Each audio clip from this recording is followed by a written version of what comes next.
నా పేరు కొత్త విద్య.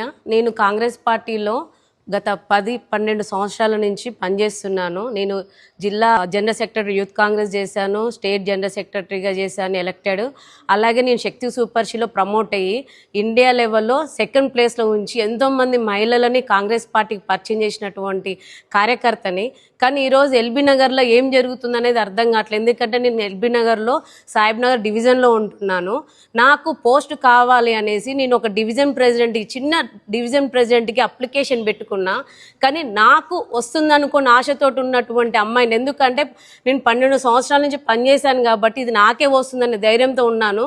కానీ ఇక్కడ ఏం జరిగిందంటే, ఇక్కడ ఎల్బీ నగర్లో స్పా సెంటర్లో ఒక వ్యభిచారం నడుపుతున్నటువంటి వ్యక్తికి నన్ను కాదని నాకున్నటువంటి ఎలిజిబుల్ పనికి రాదని చెప్పి స్పా సెంటర్ నడుపుకునే వ్యక్తికి ఇక్కడ ఎఫ్ఐఆర్ కాపీ కూడా ఉందండి. కానీ ఈ ఎఫ్ఐఆర్ కాపీలు ఉన్నటువంటి దాన్ని నేను చదవలేను, ఎందుకంటే అంత ఘోరంగా ఉంది. ఒక ఆడపిల్ల ఈ ఎఫ్ఐఆర్ కాపీని కూడా చదవలేనంత ఘోరంగా ఉన్నది. కాబట్టి ఇది మన మీనాక్షి మేడం గారికి అలాగే మహేష్ గౌడ్ గారికి ఈ విషయం పోవాలని చెప్పి, ఎందుకంటే వాళ్ళ అంత పెద్ద స్థాయి వాళ్ళకి నేను చేరుకోవాలని ఈ విషయాన్ని చెప్పుకునేంత సమయం నాకు ఉండదు కాబట్టి నేను ఈ వీడియో చేస్తున్నాను. దయచేసి మీనాక్షి మేడం, మహేష్ గౌడ్ అన్న గారు నాకు న్యాయం చేయగలరు. ఎందుకు అంటే ఈరోజు సాహెబ్ నగర్లో ఒక డివిజన్ ప్రెసిడెంట్గా కూడా పనికి రాలేని నేను, సరే ఓకే బాగుంది, కానీ ఈరోజు ఎల్బీ నగర్లో ఏం జరుగుతుంది, అసలు ఎటు పోతుంది కాంగ్రెస్ పార్టీ?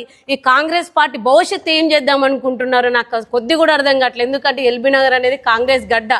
ఈరోజు కాంగ్రెస్ పార్టీ అనేది అతలకుతలం అయిపోయి ఖరాబ్ అయిపోతుందండి. ఈరోజు ఇది కూడా పెద్ద మైనసే కాంగ్రెస్ పార్టీకి. దయచేసి ఈ స్పాట్ సెంటర్లు అనేటివి ఎక్కువగా ఉన్నాయి. ఇదే వ్యక్తికి ఒక 4-5 బ్రాంచెస్ కూడా ఉన్నాయి. ఇంత పెద్ద బ్రాంచెస్ పెట్టడానికి దీని వెనక ఉన్న ముఠాని కూడా వెంటనే చూసి వాళ్ళందరినీ కూడా అరెస్ట్ చేసి వాళ్ళకి తగిన చర్యలు తీసుకోవాలని చెప్పి కోరుకుంటున్నాను.